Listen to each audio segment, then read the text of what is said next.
Em nome do Pai, e do Filho, e do Espírito Santo. Amém. Muito bem, meus queridos, chegamos à questão de número 17. Estamos aí no nosso estudo do Catecismo, acompanhando o livro aqui do Padre Pedro Paulo, o Catecismo em 60 questões. Questão de número 17, creio no Espírito Santo. Depois de nós professarmos a fé em Deus Pai, depois de falarmos de Jesus Cristo, agora então nós vamos falar a respeito da pessoa do Espírito Santo. Creio no Espírito Santo. Então, hoje nós vamos falar a respeito dessa grande... E aquilo que o Padre Rui Marim chegou a escrever um livro chamado O Grande Desconhecido.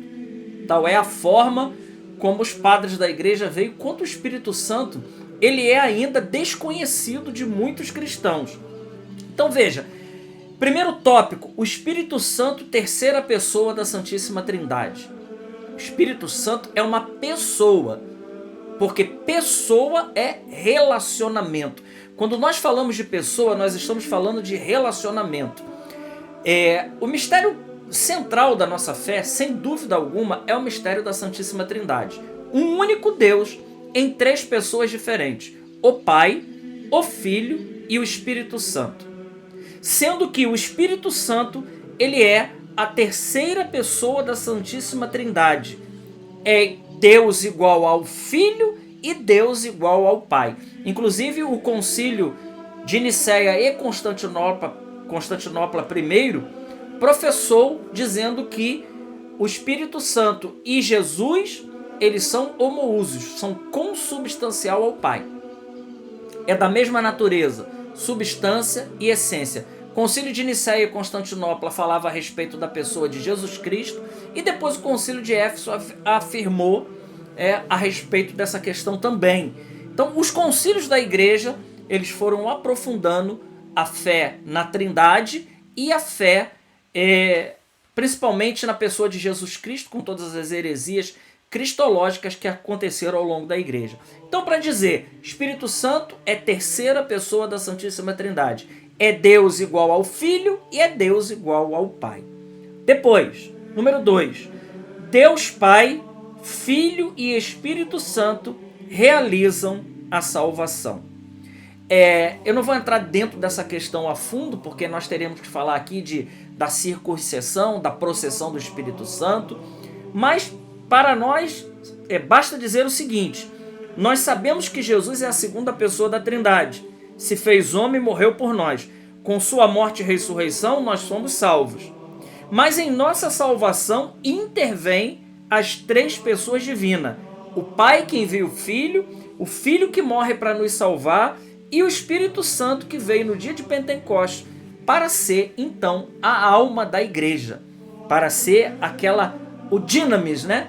Para ser aquela alma que vai conduzir a igreja e santificar a igreja ao longo dos séculos.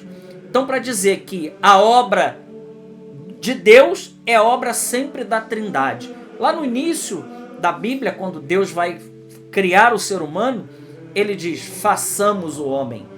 Lá é plural, façamos. Então, isso é importante para nós. Número 3. O Espírito Santo nos santifica. Nós dizemos que em Deus que há um único Deus, um só Deus. Portanto, todas as coisas são feitas pelas pessoas da Trindade: o Pai, o Filho e o Espírito Santo, que nós acabamos de dizer agora. Mas nós atribuímos as operações a determinadas pessoas. Por exemplo, nós atribuímos a Deus Pai, a pessoa do Pai, né, a obra da criação. Nós atribuímos à pessoa do Filho a obra da redenção. E nós atribuímos à pessoa do Espírito Santo a obra da nossa santificação. Esses atributos são atributos às pessoas divinas, não a Deus. Lembrando que a operação de Deus é sempre a operação das três pessoas, porque Deus ele é um só, mas as operações elas são diferentes, porque nós temos ali três pessoas distintas: o Pai, o Filho e o Espírito Santo, um único Deus 3 pessoas diferentes, 3 operações que são atribuídas a cada uma delas, como nós falamos aqui. Depois, o Espírito Santo e a Igreja. O Espírito Santo e a Igreja. Tal como Cristo tinha prometido no dia de Pentecostes, 10 dias depois da ascensão, aos 50 dias, que é o Pentecostes, o Espírito Santo ele vem e ali ele se derrama sobre a igreja. E aí constrói, santifica, anima e coloca a igreja em movimento.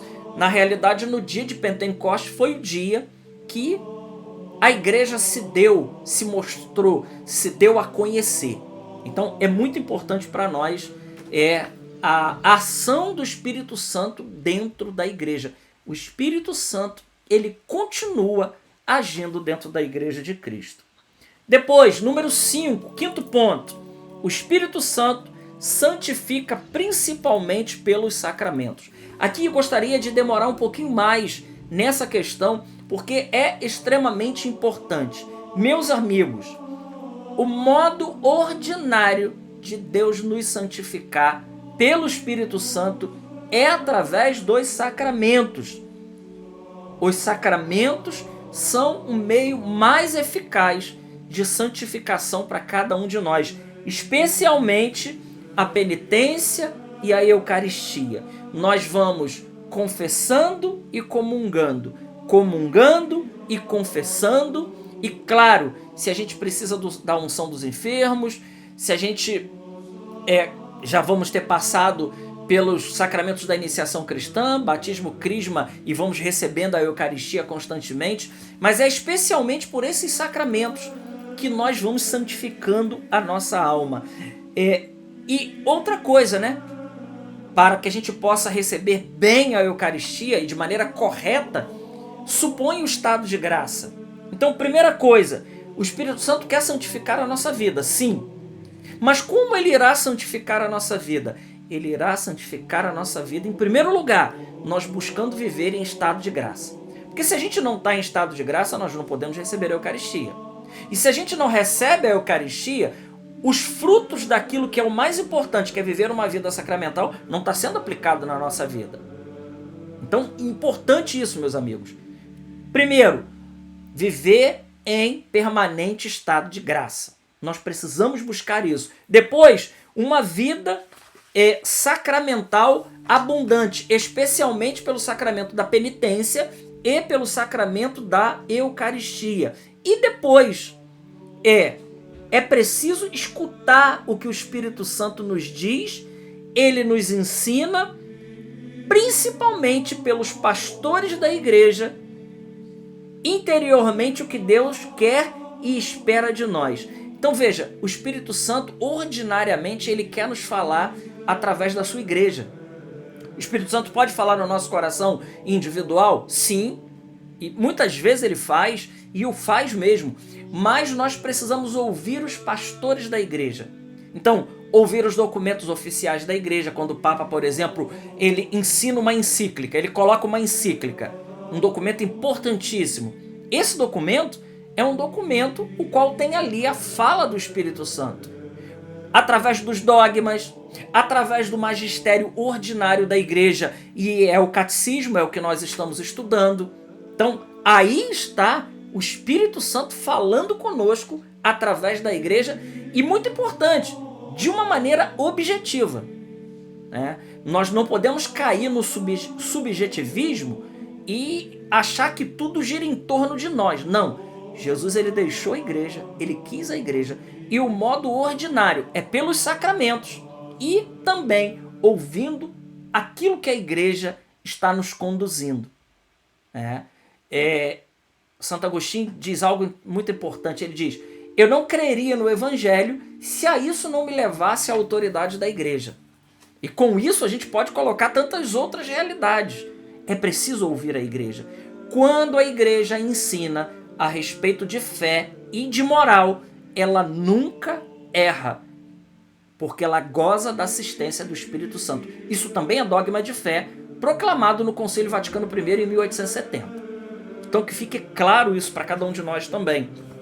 Eu não estou falando em questões pastorais, em bioética e não sei mais o que. Não. Quando a igreja fala através do magistério ordinário e através do magistério extraordinário do Papa, quando ele proclama da cadeira de Pedro ex cátedra, a igreja ela nunca erra porque ela goza da assistência do Espírito Santo. É preciso a gente distinguir, dizer que os membros da igreja são impecáveis. Não é isso que eu estou dizendo. Eu estou dizendo que por trás da pessoa do Papa existe o mistério de Pedro. Existe o mistério de Pedro. Quando os bispos estão reunidos, existe ali uma unção, existe uma promessa de Jesus que ele atenderia a sua igreja. Então, muito importante isso. E número 6, é preciso relacionar-se com o Espírito Santo. Veja, nós precisamos ter um relacionamento. Por quê? Se o Espírito Santo é uma pessoa, pessoa é sempre relacionamento. Nós nunca podemos esquecer isso, meus irmãos. Pessoa é sempre relacionamento. Nós não podemos esquecer que pessoa é relacionar-se. Nós estamos se relacionando com o Espírito Santo. E especialmente pelos dons do Espírito Santo. Olha que lindo. O dom da sabedoria, por exemplo, ele nos faz saborear as coisas de Deus. O dom do entendimento nos ajuda a entender melhor as verdades de fé. O dom do conselho nos ajuda a saber o que Deus quer de nós e dos demais. O dom da fortaleza nos dá forças e valor para fazer as coisas que Deus quer. O dom da ciência nos ensina quais são as coisas que nos ajudam a caminhar para Deus. O dom da piedade, com o qual amamos mais e melhor a Deus e ao próximo. O dom do temor de Deus nos ajuda a não ofender a Deus quando fraqueja o nosso amor. Olha que coisa maravilhosa. Então, relacionar-se com o Espírito Santo nada melhor é que relacionar-se com os dons do Espírito Santo. Cada dom do Espírito Santo, cada um dos 7 dons, ele vai nos fazer mais próximo de Deus e fazer mais a vontade de Deus. Número 7. Algumas orações dedicadas ao Espírito Santo. Próprio sinal da cruz, né? Em nome do Pai, e do Filho, e do Espírito Santo. Glória ao Pai, ao Filho e ao Espírito Santo. O Vem Espírito Santo, né? Vem Espírito Santo, enchei os corações dos vossos fiéis e acendei neles o fogo do vosso amor. Depois o Veni Creator Espírito. Então são algumas orações relacionadas, dirigidas ao Espírito Santo. E por último, os nossos propósitos, né? Eu quero lembrar aqui que o nosso estudo que nós estamos fazendo é um estudo bem genérico, né? Não é um estudo aprofundado, mas aqui está a base daquilo que nós precisamos saber a respeito da nossa fé. Principal, mínimo, né?